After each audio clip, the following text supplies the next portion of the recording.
So for me, looking at a guy like Alex Pereira, him doing what he's doing, it's inspiring, and it's, for me, mind-blowing, because I'm just like, bro, does your body not ever hurt? Because I'm pretty sure you're hurting sometimes and you just don't say it. Trouble came to burst your bubble. I don't shelter punches. They find home on your mind about a double. This the weekly scraps. You don't need a map. GPS, I'm right here to lead the dash. The world doesn't know it needs, but I grow disease. Planet fuck a name and the fame. Only legacy remains. Remember the name, Aljo Sterling. It ain't motherfuckers.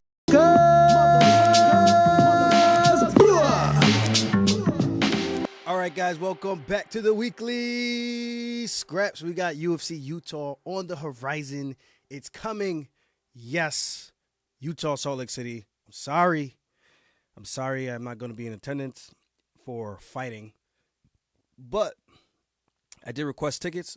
Hopefully that request is granted so I could be out there for the people that actually came to support me. I feel really shitty about that, man. So I'm going to try to make sure I could get in as much pictures as I can with the fans. Again, it is what it is. So far, so good with the recovery. My arm is a lot straighter than it was before. I was able to test it with some grappling rounds. We went live, but the main thing I told them is just don't come over this arm. I don't need to get into that again. Please let this thing heal up. And the one thing we're still having a little bit of weakness in, and obviously I still have a couple of weeks before the fight, is just posting on the arm and bearing a lot of my weight plus my opponent's weight or my partner's weight, trying to keep me down and me trying to push myself to get back up. There's still a little bit of instability in that, but it's a lot better than what it was before. Before, as soon as I posted on my arm and I tried to get up, I just fell right down because it was just felt like it was buckling. So it's not the ligament, like I said before. It was the muscle tendon here. You could probably see it. I don't know, whatever. But there's a little divot here still. So almost there. Like if I move my arm down, you see it a little bit more than when I come up. But almost back to 100%. And I'm excited just to be back on the mats. Got to do 4 rounds of grappling, 4 rounds of a tech spar. Just really controlled and not really having my partner blast my arm with kicks, because I don't need extra pain right now. I just need to keep my conditioning where it's at so I can keep building from here and keep going up. So I'm excited about this rebooking. I'm glad. Mozart, thank you for honoring the request. I know it makes no sense for you to fight unranked opponents on your way up to try to challenge for a belt, and I'm trying to challenge for a belt. So we are the next 2 best guys, and especially our styles. I think it's going to make for a very, very fun fight, and I got some tricks I want to show the world against you, and I want to see if I can pull them off. So I'm glad we're getting to rebook this, and we'll see who the better man is, and that's it. Continue my quest, the race to the title. That is the hashtag for this camp, race to the title. Who is going to be the guy walking out of that octagon with their hand raised?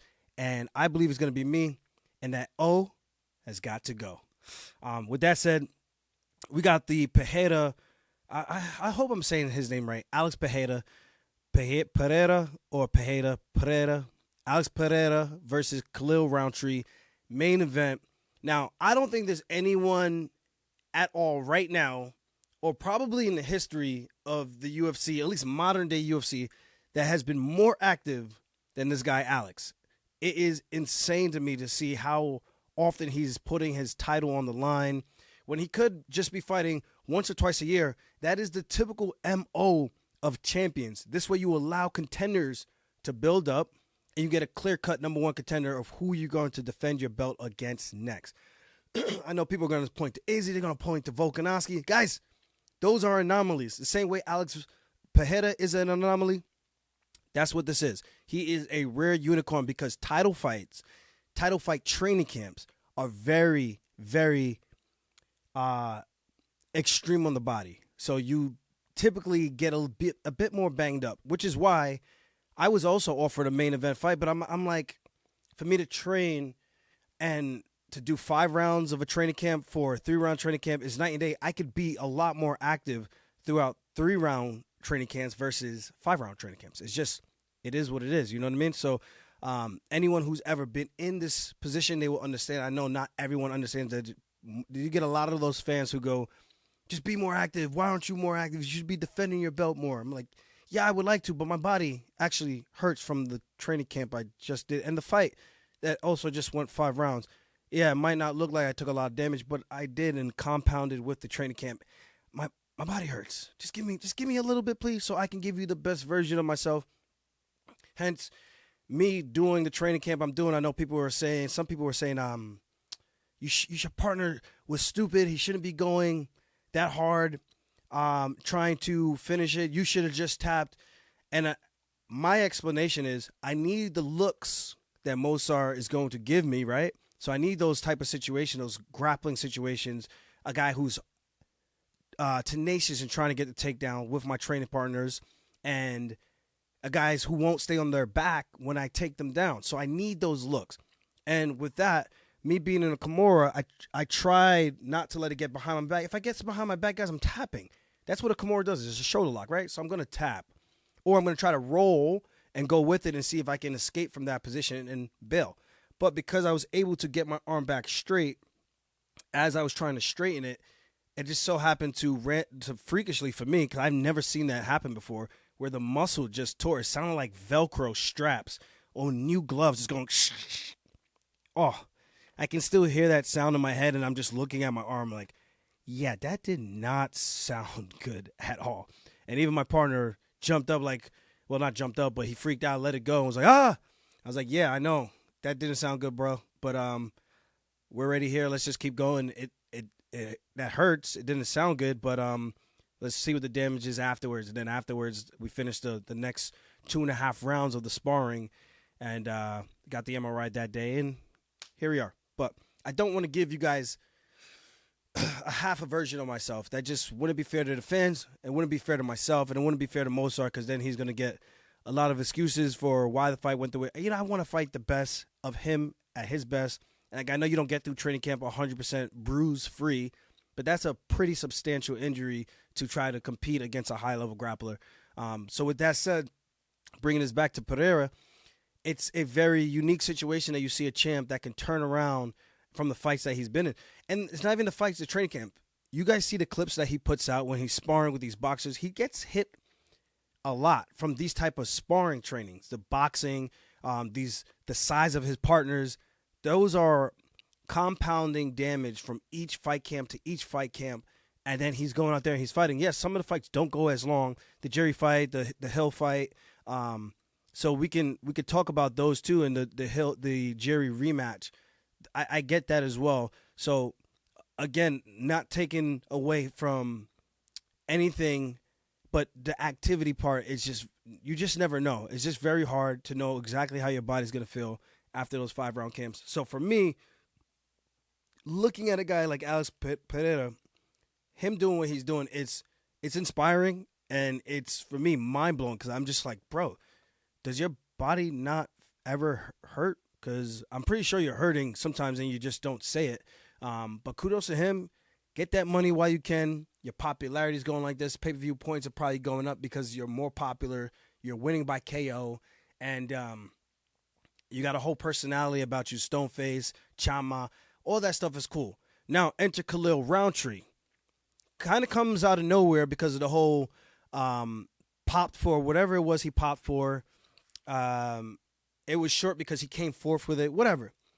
But he was the last expected guy. And, of course, the UFC could have pulled Ankalaev from his fight and said, here's a title shot. Instead, we'll give your opponent a different matchup.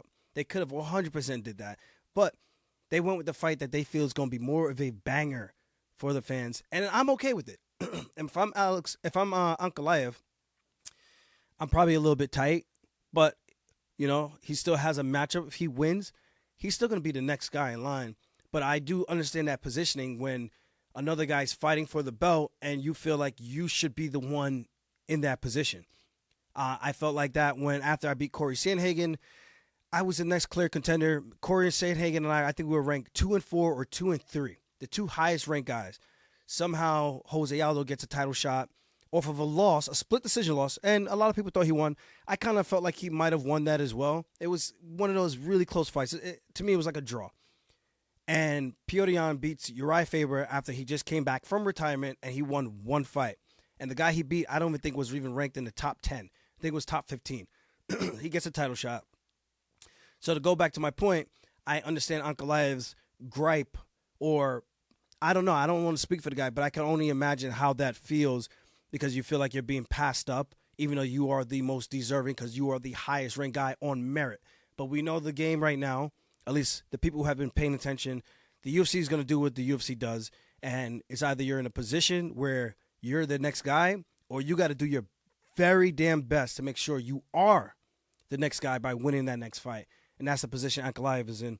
Now, Khalil Rountree, fun fighter, explosive. I think a lot of people are writing him off too soon. This is light heavyweight, 205. Anything can happen at this weight, and it only takes one shot. I know some people, I think I've heard some people saying that they think Khalil's too slow for him. I don't think either one of these guys are the most quick twitch, fast guys out there, but Khalil is very explosive. And we do know Pereira, when he connects, he has just dynamite in his hands. We understand all of that. So that's why, for me, this is a very dangerous fight for Alex Pereira. You don't know what's going to happen. I'd be lying if I said I know what's going to happen. If I'm going to say technique for technique, who's cleaner in that stand-up department, even that's a toss-up. I would say Muay Thai, strictly Muay Thai skills, just kickboxing, Muay Thai, elbows, step-in knees, and all that.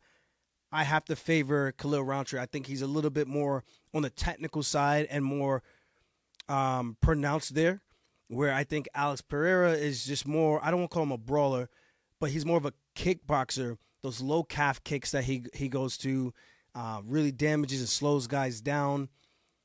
And then you got the hands and the power that he has. And I don't feel like he's the most combination guy. He lands one shot, he'll maybe throw 1, 2, or 3 punches and put them together. And then Khalil, I feel like he's more of a 1-2 or a hard jab. And if you listen to him on the Rogan when he's talking about he's throwing a shot, and it's like he compares it to be like being a gun.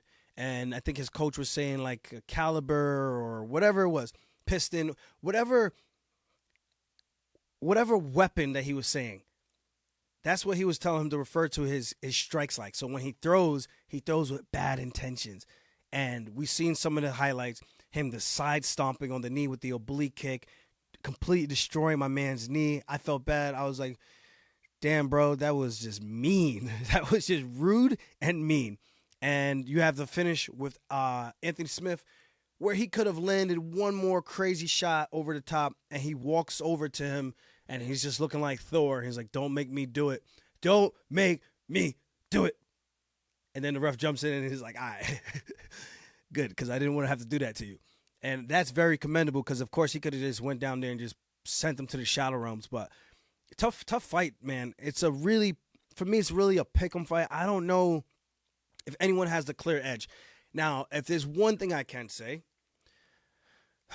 and people might not agree with this, right? But what about the durability of Khalil Rountree? Will he be okay if he is ever at one point the nail in the fight with Alex Pereira? And I don't know. I don't know if there's any fights where we've seen him as the nail, and I could be completely wrong. But I feel like there was a fight, because he pretty much grew up his entire UFC career as his whole career. Marcin Pacino, Iwan Cutelaba with elbows, Johnny Walker with elbows. So we've seen him take some tough losses before. Now, where's he at mentally? Can he weather the storm if a guy of the caliber of Alex Pereira were to connect? How is Khalil Rountree going to respond? I know he said no one's going to shoot. No one's going to shoot. I don't know. I feel like this is one of those fights where you have probably the clear path to victory, recognizing and realizing a dream, and becoming a champion and earning pay-per-view points if you just shoot. So to me, it's like, I'm trying to win, bro. I'm here to win. I'm here to win at all costs, and that's it. And that's a song coming for you guys. My next walkout song, Here to Win at All Costs. And I think it's going to be a bang. I think people are going to enjoy this one. With that said, I don't know if Khalil's necessarily going to be looking for the takedown, but I do think he's going to be in the stand-up department where if anything goes south, he's going to have to make a decision. Do I stand here and continue to trade or weather the storm where, Alex Pereira, once he gets going and he's putting that foot down to the metal and he's just driving the pedal down, he tees off on guys coming in with the knees, the punches to the body. He's just meaning those positions. And I don't know if I've seen that from Khalil Rountree against a caliber of opponent like Alex Pereira.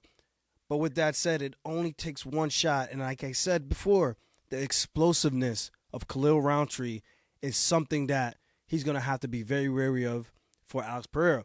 Now, Khalil's also a southpaw.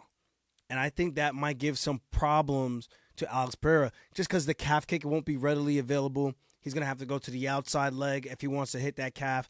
And if he goes to the outside leg with his left leg to Khalil's right leg, it puts him in line for that straight right, that straight left, I should say, of Khalil Rountree. So he's got to be careful of that for Alex Pereira.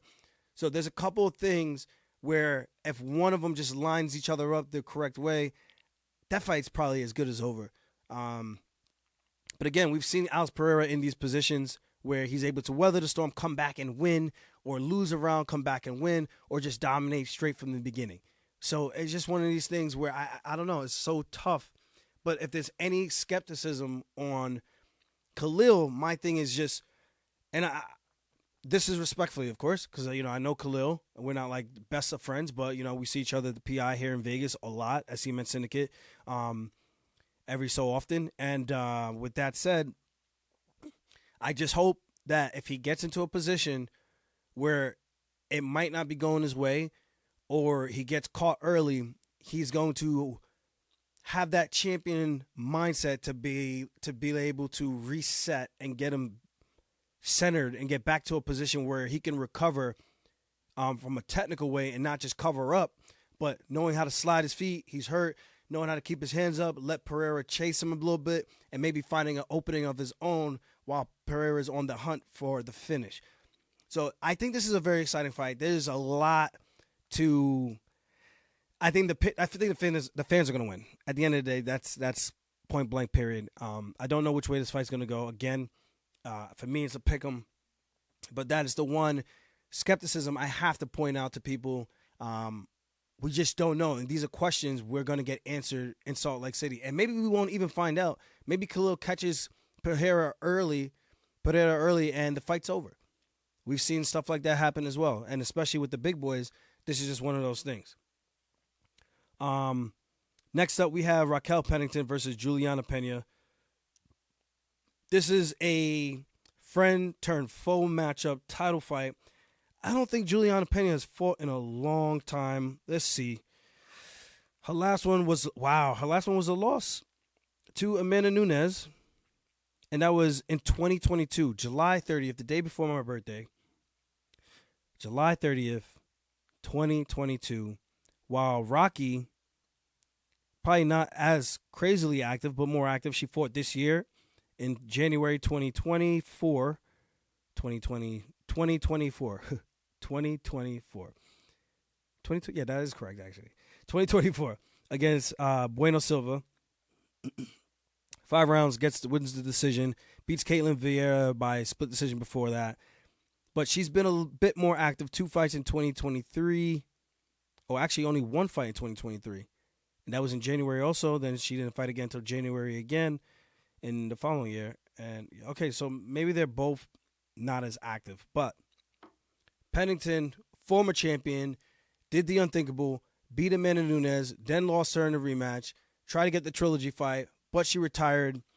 She was supposed to fight her again, and then she ended up fighting somebody else. She won.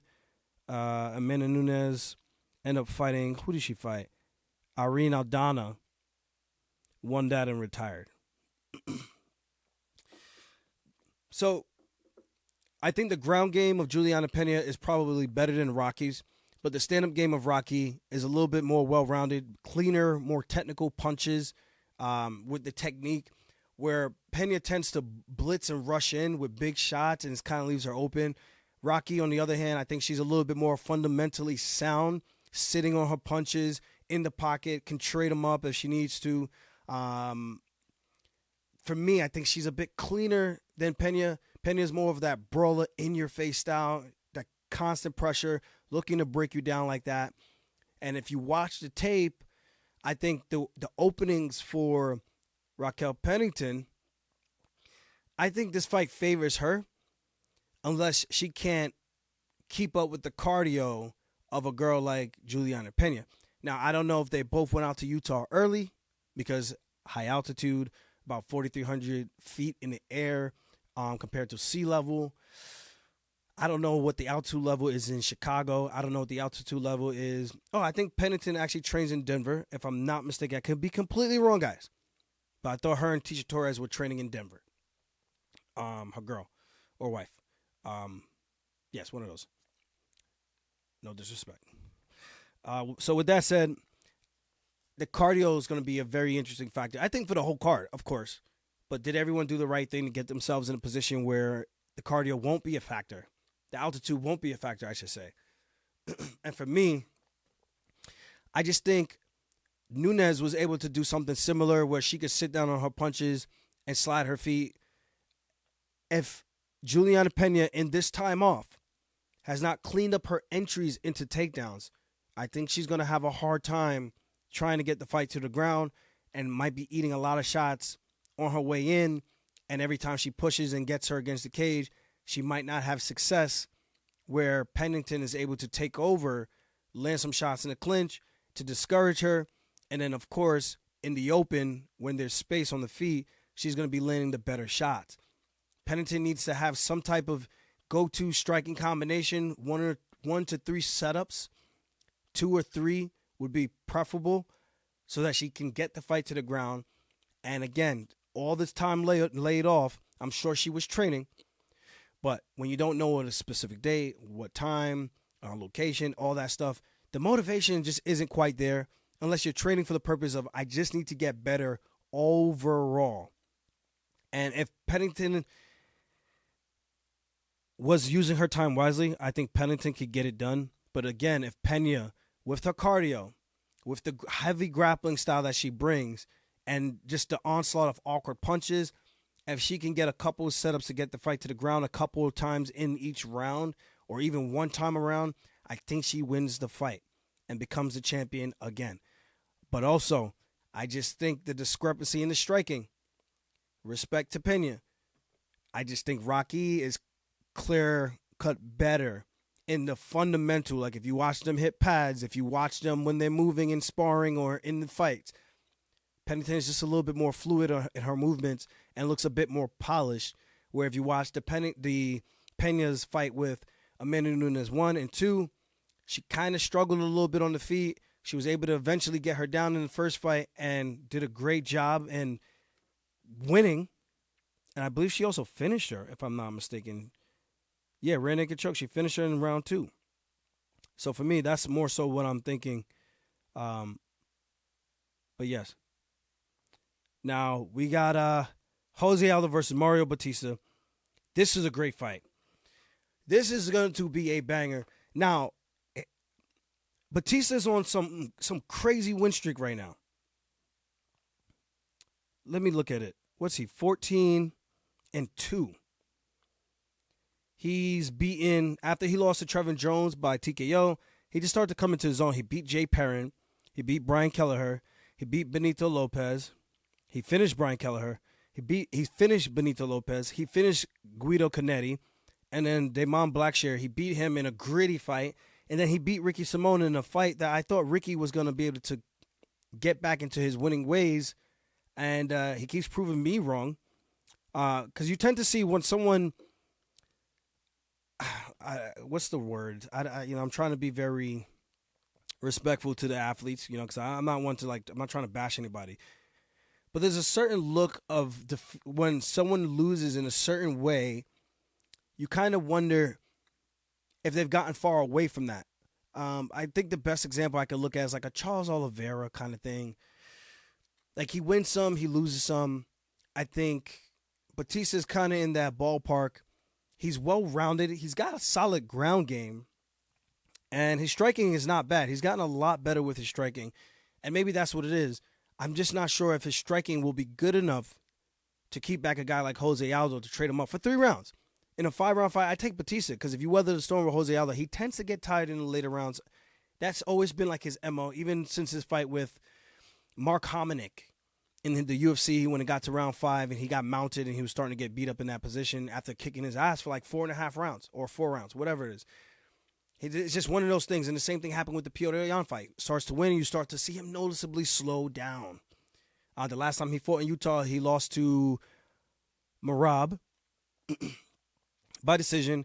Merab got 1 takedown, I think, out of like 17 attempts or something like that. But it's just one of those things where Jose Aldo's always known for his takedown defense. And Merab's not primarily a wrestler, but if he gets to your legs, he's just tenacious in his attack and will just constantly keep the fight there. And that's his style. Batista's not one of those guys. And I think if he tries to implement that, he's going to get very, very tired. And then he's going to have to deal with a Jose Aldo on the feet while he's tired. His arms are heavy. And then if Aldo brings back the kicks, please, Aldo, come on, King of Rio. We want to see you bring back the leg kicks. He brings back the leg kicks, and maybe it's because it's exhausting. I know from experience, kicking is very exhausting. I train rounds and rounds of kicks just to make sure my conditioning is on point because I'm very kick heavy. And I know I need to have that condition in order to do that. I can't just go throwing a few kicks and then try and implement this game where I move a lot and then I'm trying to throw a lot of kicks while I'm moving. Then you're just really exhausted and it's not that efficient. So I think the ground game, if Batista can get him down or if he could take a page out of Merab's book and keep him against the cage and beat him up in that position, kind of like Volkanovski did, Merab did, I think he could win the fight. Now, if he just tries to trade, I'm just not seeing where Batista wins in the boxing. Aldo is very, very clean, has an educated jab, and his 1-2 is probably one of the best. And then he has that liver shot that he likes to go to. And I think for me, his head movement when he's kind of here and his right hand is here and he's just sitting here, and it's just like, boah, watch out for that.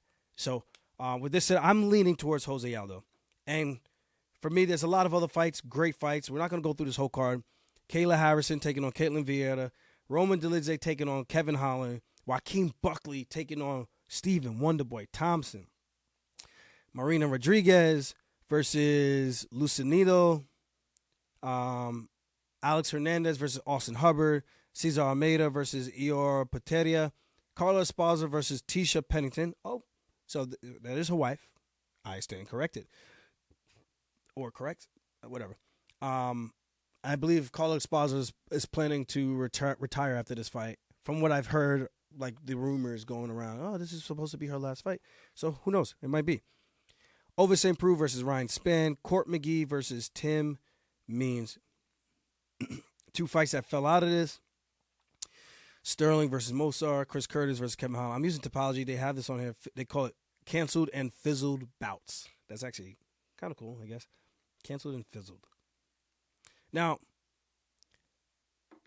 let's take it to another gear. Quick recap. People want to know, is Moicano the real deal? Now, for me, Money Moicano is very, very good. I know he had that terrible knockout loss to Rafael Fiziev. I think if they were to run it back, he would know himself a lot better and realize, I'm not the combination guy. I'm not the guy to sit in the pocket and trade with people. I do better when I move my feet and I pick my shots and I get the fight to the ground. He doesn't have the best takedown game. But you got a guy like St. Denis, southpaw, who throws a lot of kicks. One fatal mistake, he throws a kick that gets caught and allows Moicano to get to a body lock and swings him around to the ground, eventually gets to mount and beats the crap out of him. I mean, there's no mincing words here, and this is not anything disrespectful. He beat the crap out of him. It was a shitty position to be in, and I am actually shocked they didn't stop the fight right then and there. But obviously, they're in France, the main event. They gave him every shot that they could. And then going into the second round, personally, I felt Moicano started to feel bad, which is why he didn't necessarily press the issue and trying to get the takedowns and looking to exchange the strikes with him. You clearly see him take the foot off the gas. Now, only he can answer that. You saw his shoulder. It looked like he had a bum shoulder coming in, and it got worse throughout the fight. You can see the separation in the joint, that AC joint area, the clavicle, wherever that exact bone or muscle is. But you can see the divot in the picture that he posted, or whoever posted it. But kudos to him for winning, turning back everybody. You saw him post or tweet. He was like, guess what? I'm not losing, motherfuckers. And I'm not losing, and I just thought that was just so. It's just Money Moicano. He's bold. He's brash. He speaks his mind. He says how he feels. And the guy can fight.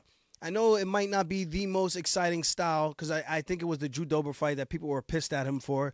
I'm like, the dude got rocked. He took Drew Dober down and did what he needed to do to win. Not every fight you're going to go in being able to exchange with the better striker. It just doesn't make sense. You're here to get 2 checks.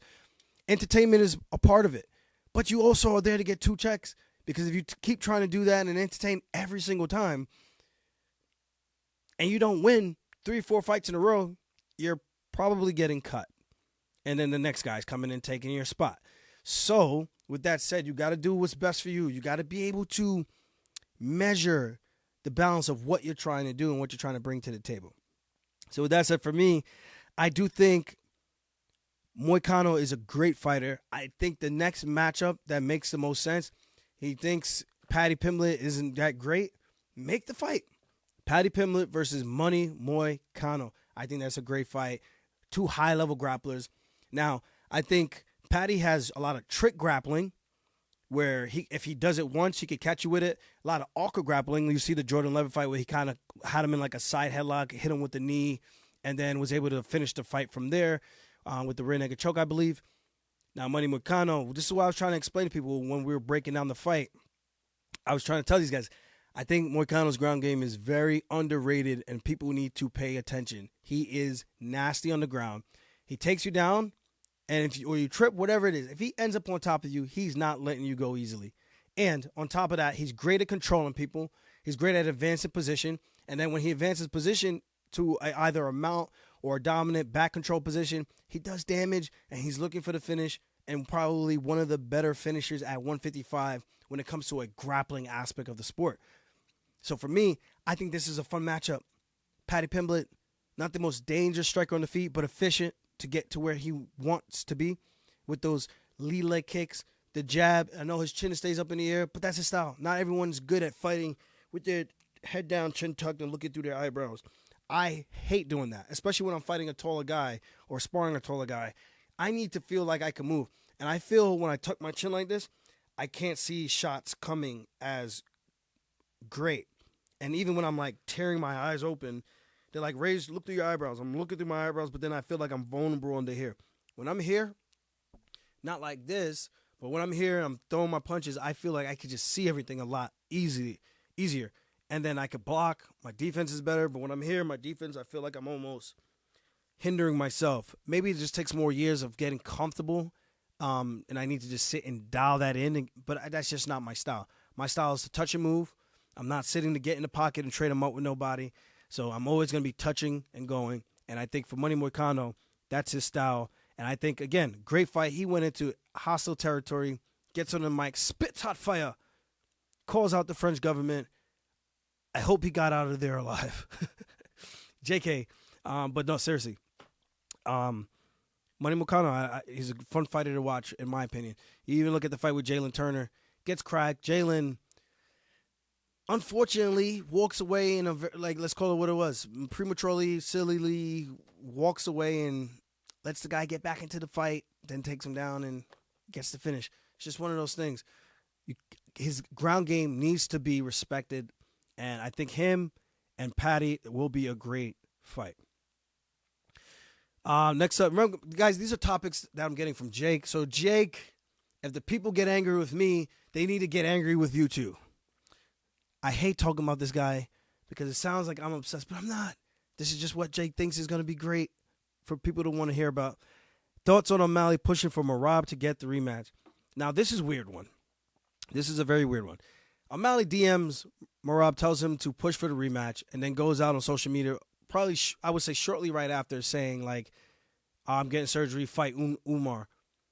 And it almost comes off like Merab is trying to avoid the fight with Umar, when it's like, no, you're the one that said I should push for the rematch if you really want a rematch. I like easy money. There's nothing wrong with that.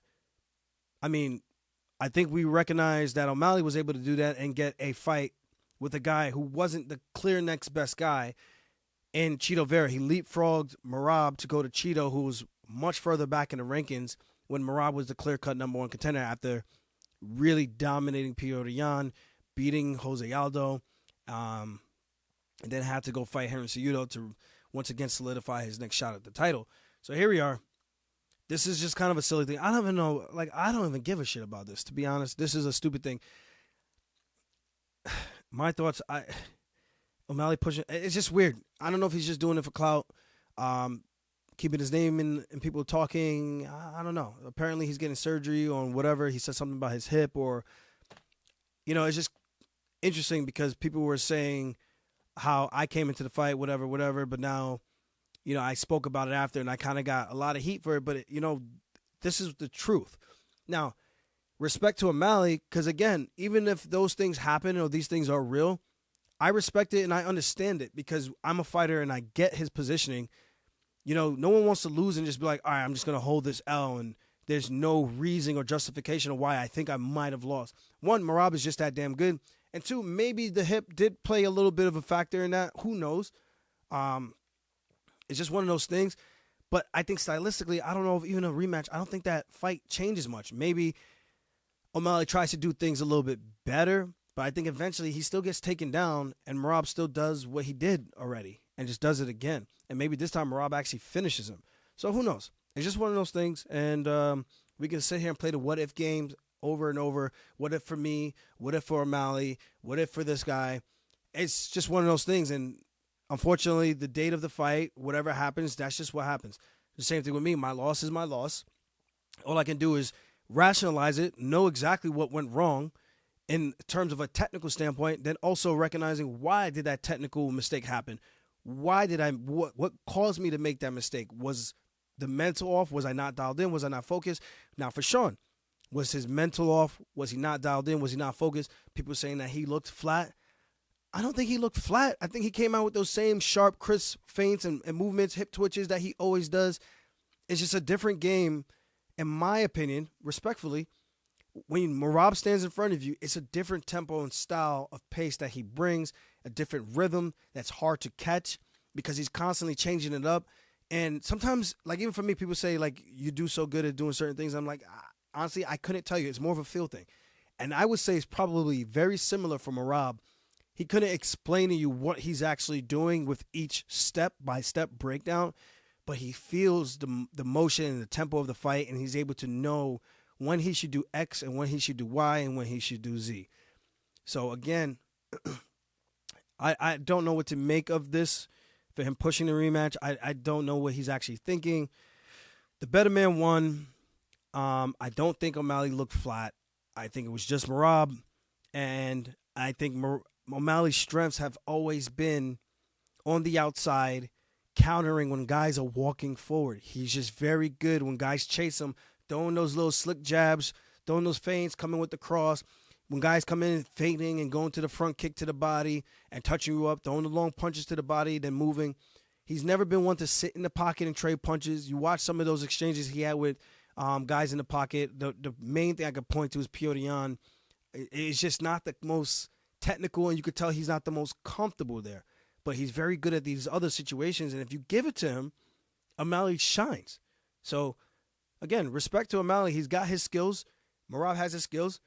It's just who's able to implement their game plan better. If you don't give the counter striker what he wants, how does he win? Can he make those adjustments? Now, if the counter striker is not coming to the guy who's looking to pressure or intercept and look for those reactive takedowns or catch you with his takedowns off of his rhythm, then how does the fight go? So it just styles make fights. And at the end of the day, that's all there really is to it. I don't think it's much deeper than that. Like in terms of breaking down the actual movements, that can get deep and complicated. But in terms of the large overview, styles make fights, counter fighter here, a guy who's a pressure guy, and it's not giving you what you want for the counter fighter, then what happens? The counter fighter now has to go forward, and now out of his wheelhouse doesn't have the same success rate that he normally does when guys are giving him what he wants. And if you break down the fight, I think that's what people are going to take away from it. And these are the things I look at when I'm studying opponents. What makes him so good at what he does? How does he constantly do it? What is he doing over and over? And what's the success rate? And what is his go-to thing? And then when he does that, what are his opponents doing that are maybe giving him exactly what it is, and seeing if you could find a pattern and some type of tempo or cadence to see if you can break that and use that to your advantage to set him up for something else that you want, that you're better at.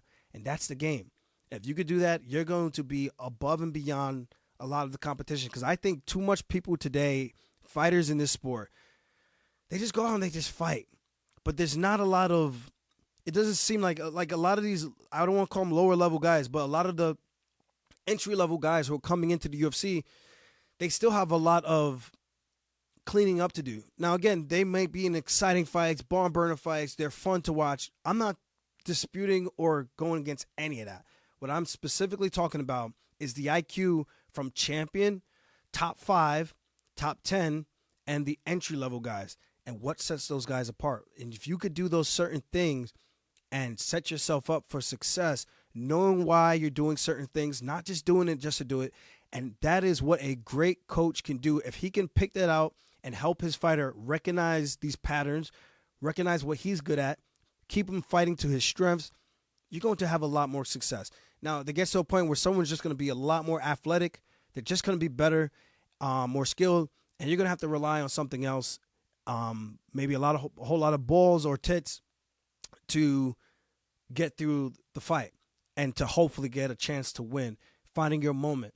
And sometimes that means you have to fight boring because you're just out of your wheelhouse. So I hope this is making sense from a technical standpoint, and this is the mindset difference for the guys who get to the top, in my personal opinion. Dean Thompson and I have talked about this a lot, me, him, Coach Selman, Dennis, and just spitballing off of each other and breaking stuff down and trying to understand the little nuances, the fine details of the sport, of what makes a great fighter versus a guy who we could just find off the street. I'm not saying these entry-level guys are that, but guys who could just come in and just fight and just swing, and they'll win a couple. Maybe they do. But when you get a guy who knows how to play the game and can neutralize that aggression, can neutralize that swinging with power, but there's no actual setup or rhyme or reason of why you're doing what you're doing. I don't know. There's just I could go on and on about this, but I don't want to bore you guys. So I hope I give some insight on that and you guys can understand where I'm coming from. Now, switching it up. So Conor gave his top 5 on the sport. This is a quote. Top 5 MMA GOATs from Conor: Rickson Gracie, Hoist Gracie, Ken Shamrock, Chuck Liddell. How many is that? 3, 4, the OGs, and Bas Rutten. Bas Rutten, yeah. Europe's own. Europe's first is Bas Rutten. What a man Bas Rutten is. So these are his Mount Rushmore, or top 5. I mean, it's not awful. It depends on what you're looking at. I mean, this seems like more of the pioneers of the sport. Maybe that's what he was actually getting at versus the Mount Rushmore.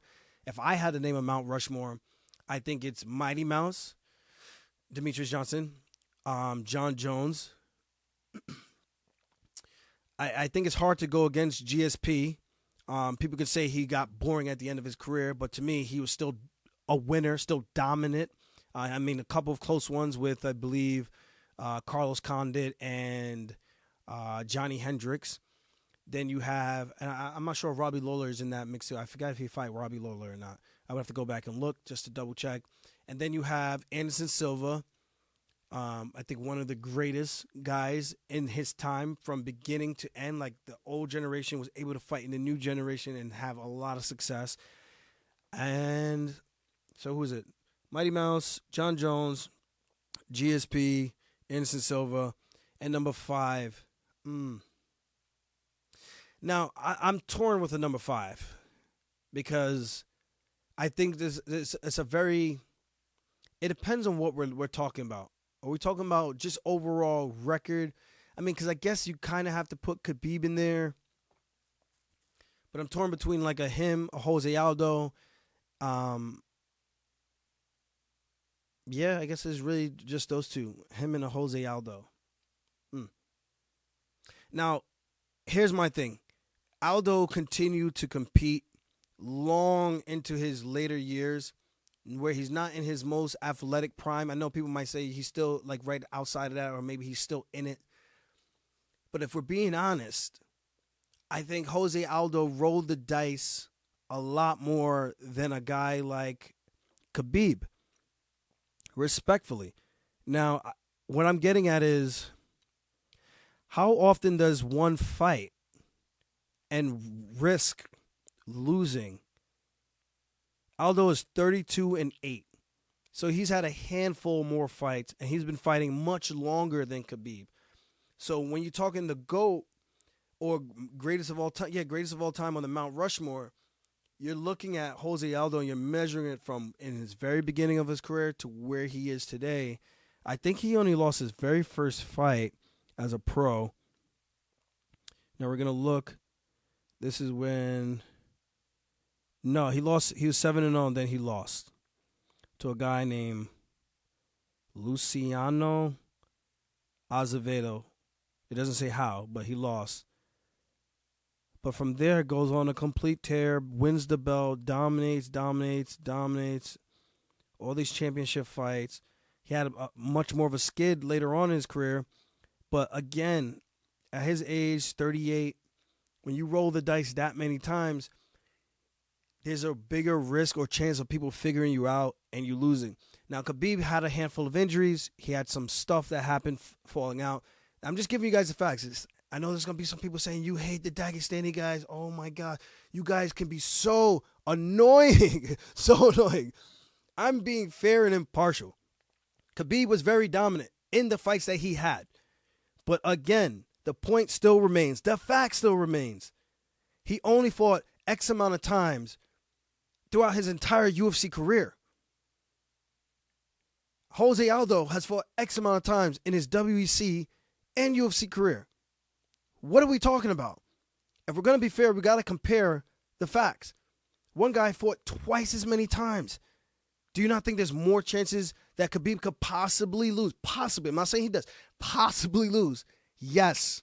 100%. Everybody knows anything can happen in MMA. If you ask Khabib, he would say it himself. Anything can happen in MMA. And he'll say, Inshallah, if God wills it, I will win and get my hand raised with all the hard training, X, Y, and Z. There's still so much fight that Khabib had in the tank, but respectfully, he decided to bow out, and I'm okay with that. But from what we're able to grade, it was very dominant. He looked great in, I think, every single fight. So I give him that. But if we're going to speak on, like, the Mount Rushmore, I think there's an argument to be made for who gets that fifth spot in my book. And I think a lot of people, if you break it down like that, yes. Now, do I reward the guy who's fought more, had more chances, more title fights, X, Y, and Z? I think it's hard to deny that. I mean, when you are the king of the mountain and people are hunting you, there's a lot more risk involved of people figuring you out and dethroning the champ. That's all I'm going to say. I'm going to leave it at that. So I hope you guys understand where I'm coming from. I do not hate Khabib. I'm just speaking on the facts. That's it. So I hope you guys can understand where I'm coming from.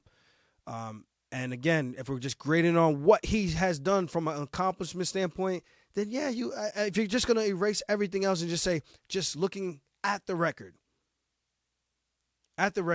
each round, who would I put? Then I would say Khabib.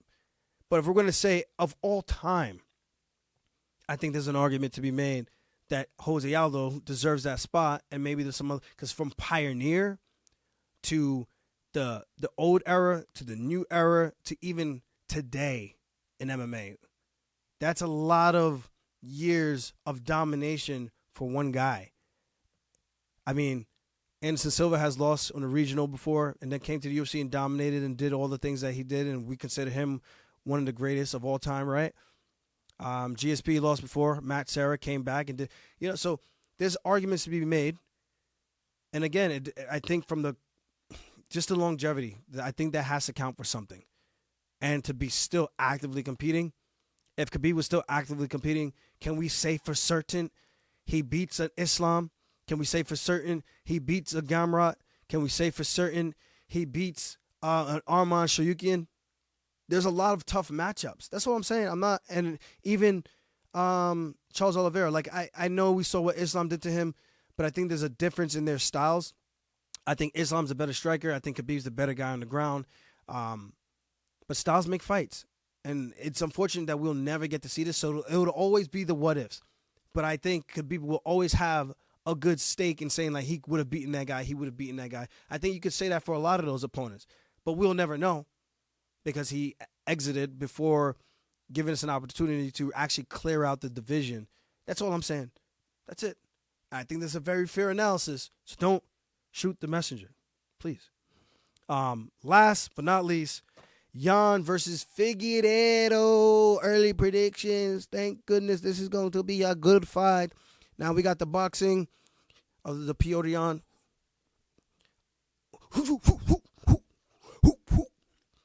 versus Davison Figueiredo. Boha. I think this is an interesting matchup. Figgy has looked great in all these fights. Jan is not the biggest 35er. Figgy's not the biggest 35er. This is going to give us a very good gauge on where Figgy is and where Piotr Jan is. Will Piotr Jan beat him and get an opportunity to get back into the title race? He's right there. I think he beats a Figgy. He's maybe a fight away, or possibly, with O'Malley being out, possibly the next guy in line. Or maybe he fights a Corey Sandhagen again. Or who knows? But I think he wins. It gives him a very good chance.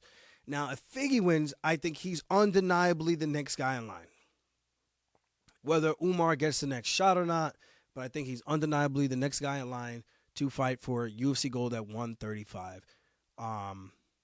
With that said, I think Figgy has the advantage on the ground. He's not going to be like a Merab. He won't be able to shoot X amount of times and constantly keep that pressure, keep that pace, to constantly be in Jan's face the whole time. I'm not sure if this is a 5-rounder or not, and I don't feel like checking. But with that said, I think the boxing is better of Piotr Jan. I think he's got some great kicks. He's got some good sweeps and trips. Figgy, I think he's better on the ground. He's got a really slick guillotine. I don't see Piotr Jan shooting, but I can see if he takes Jan down and Jan gets up in a certain way or the wrong way and leaves his neck exposed, that Figgy might just take that neck and jump on the gilly. Will he actually finish the silly gilly? I don't know, but he just might. So for me, I think this is going to be I don't know, because I keep doubting Figgy, but I knew he had a really good chance of beating Cheeto. That was the one fight I felt like with certainty he would win. The Rob Font one was weird because he was just coming up. I was like, maybe he's going to be too small. He looked small in there, but he was more skilled. He was faster. I think Figgy might be. I think Jan's hand speeds is going to match Figgy. I don't think Figgy's going to have the advantage in the punching department. I think Jan will have the advantage in the striking department with the hand speed and the boxing and the kicking game of Piotr Jan. He throws that patented slap hook or big hook and then throws that left kick to the body where you block in, leaves your liver exposed, starts to break you down, attacking the body over and over, and then he'll come forward with his combinations off of that.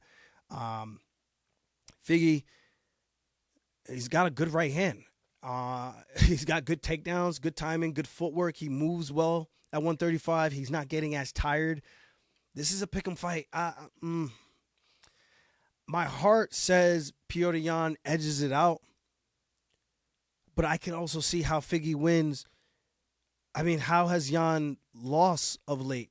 Really just the grappling from myself, the grappling from Merab, definitely. And a really close fight that people call a robbery. A robbery is not a close fight with O'Malley. That's not a robbery. It's just a really close fight.